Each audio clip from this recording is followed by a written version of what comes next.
मेरा ही नाम है प्रशांत किशोर।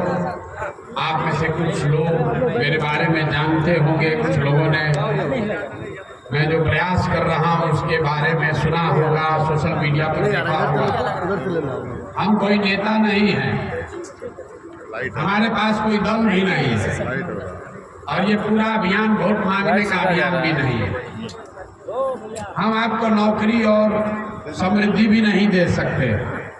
हम ये अभियान चला क्यों रहे? ये चला इसलिए रहे हैं 2 बरस से गांव-गांव पैदल जाकर लोगों को क्या बता रहे हैं। 10 बरस से जो हमने सीखा, हम भी बिहार के एक साधारण परिवार में हमारा जन्म हुआ है। हमारे अपने बाबा मजदूर थे, बैलगाड़ी चलाते थे। हमारे बाबूजी यहाँ सरकारी डॉक्टर थे। यही बिहार के सरकारी विद्यालय से पढ़कर हमने अपना जीवन शुरू किया। 10 बरस तक हम संयुक्त राष्ट्र संघ में काम किए, भारत में रहे, अमेरिका में रहे, अफ्रीका में रहे।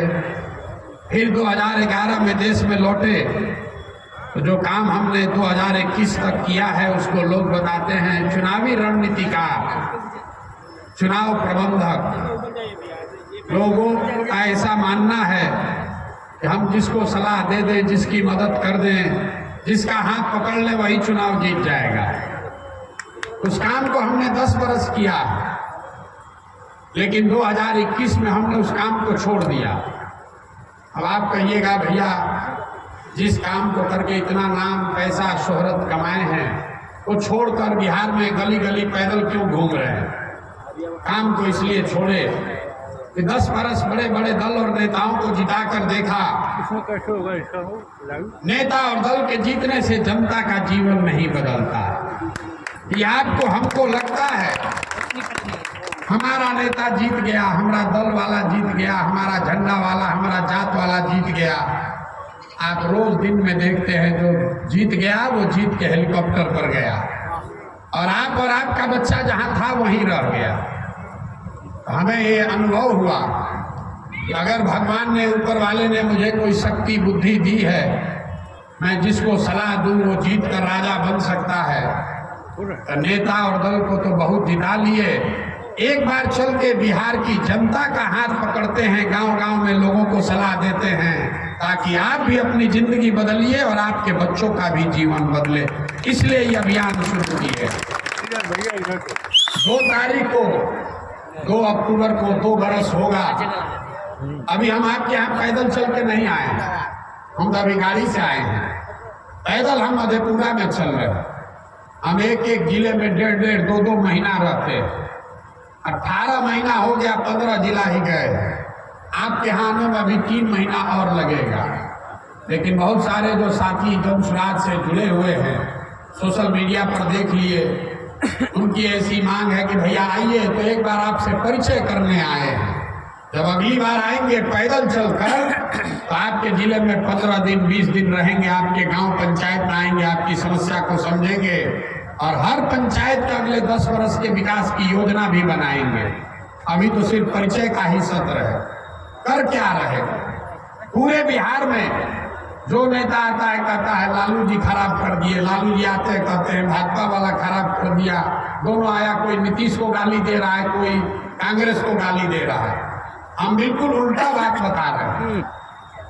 एक बार तो मान लीजिए कि जिसको भी आपने नेता चुना, जिसको भी आपने जिताया, जो भी बिहार को चलाया, चाहे कांग्रेस हो, लालू हो, नीतीश हो, भाजपा हो, जो भी है, जिसने जो काम किया या करने का दावा कर रहा है, सब बात को सही मान लीजिए। आप बेकार माथा फोड़ रहे हैं कि कौन खराब किया। हम कह रहे हैं सबके बात को सही मान लीजिए। मान लीजिए कि कांग्रेस ने 40 बरस बिहार का बड़ा विकास कर दिया। ये भी मानिए कि लालू जी के राज में सामाजिक न्याय का काम हो गया, गरीब को, पिछड़े को आवाज मिल गई, सांप्रदायिक सौहार्द बन गया। ये मान लीजिए कि नीतीश भाजपा के राज में बिजली सड़क में सुधार हो गया। लेकिन अगर सबके बात को सही मान भी लीजिएगा तो भी इस बात से कोई इनकार नहीं कर सकता है कि पूरे देश में सबसे गरीब, सबसे पिछड़ा, सबसे ज्यादा अशिक्षित सबसे ज्यादा भूखमरी और बेरोजगारी वाला राज्य बिहार ही है। तो अगर सब आदमी अच्छा कर भी रहा है तो भी हम लोग का दुर्दशा नहीं सुधर रहा। क्यों नहीं सुधर रहा है वही बताने आए हैं। आपको अभी 10 मिनट में वही बताएंगे कि आपका दुर्दशा क्यों नहीं सुधर रहा। उस बात को सुनिए, समझिए, ठीक लगे तो इसको अपनाइए, और ना ठीक लगे तो जैसे जिंदगी चल रहा है वैसे चलाइए। जिसको मन है उसको वोट दीजिए, हमको उससे कोई फर्क नहीं पड़ने वाला। देखिए, दुनिया में जितने विद्वान लोग हैं उन्होंने बताया है कि गरीबी से निकलने का 3 गो रास्ता है। 3 ही रास्ता है गरीबी से निकलने का। पहला रास्ता है पढ़ाई। बढ़िया आपका बाल बच्चा पढ़ लिख जाएगा, नौकरी पा लेगा तो उसकी गरीबी खत्म हो सकती है। दूसरा रास्ता है जमीन।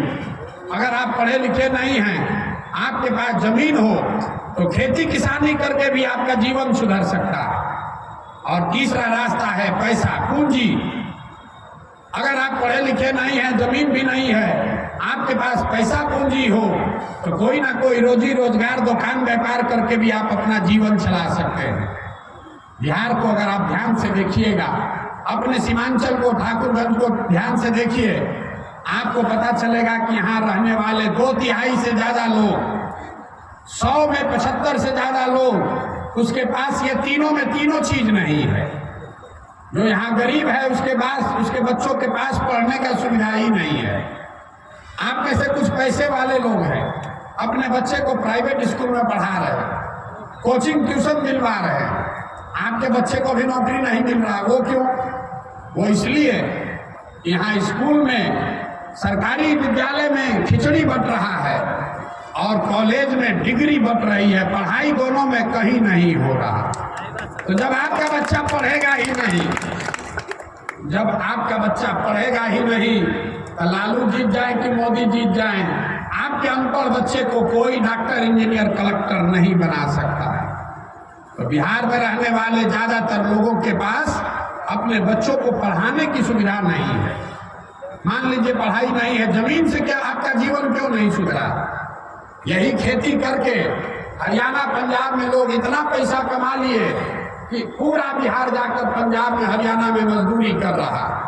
बिहार में खेती से जीवन क्यों नहीं सुधरा? वो इसलिए कि जो बिहार में खेती होती है ये कमाने वाली खेती नहीं है, ये खाने वाली खेती है। यहाँ आज तक गरीब का बात हुआ, सामाजिक न्याय की चर्चा हुई, लेकिन भूमि सुधार पर कोई काम नहीं हुआ। नतीजा क्या है?